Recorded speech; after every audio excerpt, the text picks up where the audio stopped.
Fala galera do terceiro ano, beleza? Bom, para quem assistiu a minha aula passada já me conhece, professor Wagner, estou vinculado à disciplina de História aqui na Cooperar, é esse tema que eu vou trabalhar com vocês. E para quem não assistiu a aula passada, já vai aqui um recado. Então, primeira coisa, vai lá no YouTube, entra no canal da Escola Cooperar, se inscreve no canal, ativa as notificações, texto base aí que vocês sabem, vocês que são da geração das mídias sociais, se inscreve no canal, ativa as notificações e para assistir essa revisão da aula de hoje, aí você que está aí pelo sistema, você necessariamente tem que ter assistido a aula da semana passada. Então, se você não assistiu, agora é a hora, vai lá dar uma assistida, depois termina lá e volta aqui para a nossa revisão de hoje. Então, para quem já assistiu, está aí continuando o ciclo natural. Sei que está um pouco difícil esse distanciamento, isso logo vai passar, a gente está na dúvida ainda, pelo que eu vi aí nas redes sociais, o Enem vai ser adiado, o Senado aí está discutindo essa possibilidade, mas provavelmente o Enem vai ser adiado, o que na minha visão do professor Wagner é uma ótima ideia, porque aí vocês vão ter muito mais tempo, porque eu sei que assistir videoaula é totalmente diferente de estar ali com o professor tirando dúvida de forma dinâmica, mas então a gente vai ter muito mais tempo para se aprofundar nos temas e não se esqueça de toda a aula, toda a revisão, toda a correção de atividades, acompanhar pela apostila aí que você tem do material positivo, ok? Então, nesse sentido, a unidade que a gente está trabalhando da apostila positiva da disciplina de História é a unidade 42, que já foi a introdução, foi lá na aula passada, agora a gente está revisando esses conteúdos e a unidade 42 da apostila de História traz o tema Revoluções e Populismo na América Latina. Então é esse o tema principal do segundo bimestre, é basicamente sobre esse tema que a gente vai debruçar e se aprofundar nesses assuntos. Isso aqui cai no Enem de cachoeira na parte de História, ele não cai no Enem, ele despenca no Enem, principalmente por se tratar de um assunto tão atual. Começa lá no século XVIII, mas vem até o XXI, até os dias de hoje. E vocês vão ver ao longo desse bimestre qual a importância de estudar essas revoluções na América Latina e como isso fundamenta, como dá base para um sistema político chamado populismo. Ok? Então, nessa nossa revisão, eu trouxe aqui totalmente diferente, vocês vão perceber, para quem assistiu a aula passada, esses slides de hoje, eles são muito mais, só os temas principais. Então, nos slides da aula anterior, eu trouxe ali imagem, eu trouxe mapa, eu trouxe sugestões e essa revisão ela é bem mais específica, é baseada em que você já tem assistido a aula passada e agora a gente vai rememorar alguns pontos principais. Principais características das independências na América Latina. Então, imagina aí na sua cabeça o espaço geográfico que estamos falando, América Latina, ok? Quais são as principais características? Desculpa, minha garganta deu uma arranhada aqui. Principais características das independências na América Latina. Na aula passada eu trouxe vários casos, várias situações, e na aula de hoje, como é uma revisão, eu elenquei 3 pontos. O curioso caso do Haiti, da independência do país Haiti, e é um caso bem curioso, a emancipação política, ou seja, as independências de países da América Latina e o nosso Brasilzão no contexto das independências da América Latina, ok? Então vamos lá para a nossa revisão. Primeiro ponto aí que eu trago para vocês é uma curiosidade. O caso do Haiti é bem específico e bem interessante porque é único na história. Não tem nenhum outro caso parecido com o que aconteceu na independência do Haiti. Um caso emblemático e raro de independência no continente americano. A Revolução Haitiana, que começou em 1789, detalhe, 1789, é o mesmo ano da independência nos Estados Unidos. Então é um caso bem específico, bem emblemático, bem curioso. Então, no mesmo ano que os Estados Unidos se tornam independentes, o Haiti também se torna independente.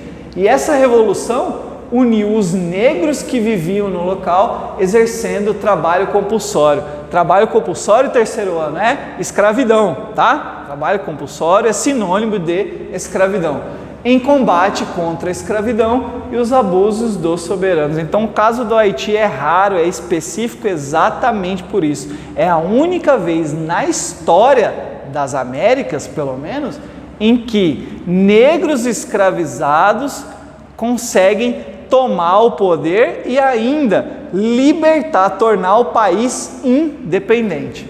O evento acabou se tornando a única independência na América promovida por escravos. Então é fundamental você entender esse caso emblemático do Haiti, ok? Agora sim, vamos para as outras questões que são fundamentais para a gente também entender as revoluções, as independências que aconteceram na América Latina. A gente chama independência, também é possível chamar de emancipação política, mas é a mesma coisa. Emancipação política é tornar-se um país independente, não mais colonizado. Então tá lá, as colônias espanholas da América receberam a influência de uma série de fatores em seus processos de independência. A Espanha era detentora do maior território colonial no continente americano e suas posses iam do atual México, na América Central, até o extremo sul do continente, hoje o Chile. Então ia do México, na América Central, até o sul do continente sul-americano, que hoje é o Chile. E uma elite local nessa América espanhola era conhecida como crioulos. Trabalhei isso na aula passada. E quem eram esses crioulos? Filhos dos espanhóis, os colonizadores espanhóis, que nasciam aqui na América. Então, crioulo é filho de espanhol que já nasce na América. E essa sociedade, essa elite local na América foi se formando. Os crioulos desenvolveram suas atividades e seus interesses na América contestando várias vezes atitudes metropolitanas espanholas. Os crioulos manifestaram-se em favor de maior liberdade política e econômica. Então, basicamente, é você entender que esses crioulos, que eram filhos de espanhóis nascidos na América, já não conseguiam reconhecer a Espanha como o país de onde eles tinham que obedecer às regras. Então, esses crioulos nascidos na América foram se desenvolvendo economicamente, se tornando uma elite local e que não queria mais obedecer a ordem lá do outro lado do Atlântico da Espanha. Então, a partir dessa formação, dessa elite crioula local, é que os crioulos começaram a se manifestar em favor de maior liberdade política e econômica, ou seja, se afastar da Espanha. O resultado disso foi uma série de independências no território americano que antes pertencia à Espanha, fragmentando toda a imensa colônia em vários países durante o século XIX. Então, como a Espanha tinha um território gigantesco para fiscalizar, já não conseguia fazer isso. E isso tornava as pessoas que moravam na América cada vez mais distante do que mandava a coroa espanhola. Então eles não obedeciam, não gostavam mais de obedecer as ordens que vinham lá da Espanha, porque eles acreditavam que estava totalmente fora do contexto que eles estavam vivendo. Então uma elite local foi se formando e essa elite local falou: quer saber? Cansamos de vocês, Espanha, mandar o que a gente deve fazer aqui. E aí é a partir dessa motivação que as colônias espanholas começam a se tornar independentes aqui na América Latina, ok? E no caso do Brasil, onde é que o Brasil estava nesse contexto? Bom, para você pensar em Brasil nessa época, você tem que pensar que a gente era colônia de Portugal. Então quem mandava no Brasil não eram os brasileiros, eram os portugueses, a coroa portuguesa. Então, para você entender o que acontecia no Brasil nessa época, você tem que ir lá para Portugal. E em Portugal, nessa época, estava acontecendo só isso na história. Napoleão invadindo Portugal e a família real portuguesa fugindo para sua principal colônia, que no caso era o Brasil. Então, para entender o Brasil nesse contexto de independência, você precisa entender Portugal nessa época. E nessa época, a família real estava cascando o pé, vindo para o Brasil, porque Napoleão, lá na época, estava invadindo Portugal, e a família real portuguesa, morrendo de medo das ações de Napoleão, fugiram para o Brasil em 1808, no comecinho do século XIX, com a invasão de Portugal por Napoleão Bonaparte. O príncipe regente veio para o Brasil com toda a sua família e toda a sua burocracia, biblioteca, tesouro público e tal. O Rio de Janeiro virou então a sede político-administrativa do Império, fundamental para a gente entender as próximas aulas, ok? Está aqui o terceiro ano, o tema das nossas próximas aulas, as políticas imperialistas. Então fique tranquilo que a gente vai trabalhar isso de uma forma bem dinâmica, bem interessante. Então, se você ainda não sabe o que é, já dá uma folheada, e lembrando, sempre estude com a apostila na mão, ok? Terceiro ano. Então vamos lá para a nossa correção das atividades e ver como essas independências da América Latina caem no Enem, ok? Então todas as atividades que eu trouxe são tiradas de Enems que aconteceram nos anos anteriores. Então tá lá, sobre os fatores que geraram revolução durante o século XIX e XX na América Latina, analise as afirmativas a seguir. Aí ele dá uma série de alternativas, aliás, 3 por sinal. De acordo com a análise dessas afirmativas, assinale a alternativa correta. Então aqui eu já trouxe a resposta para vocês, né? Todas as afirmativas estão corretas. Então você leia de novo, eu não posso fazer isso devido senão não fica dinâmico. Então você aí, aproveita e lê as 3 afirmativas e verifica como elas estão corretas, ok? Vamos para a próxima.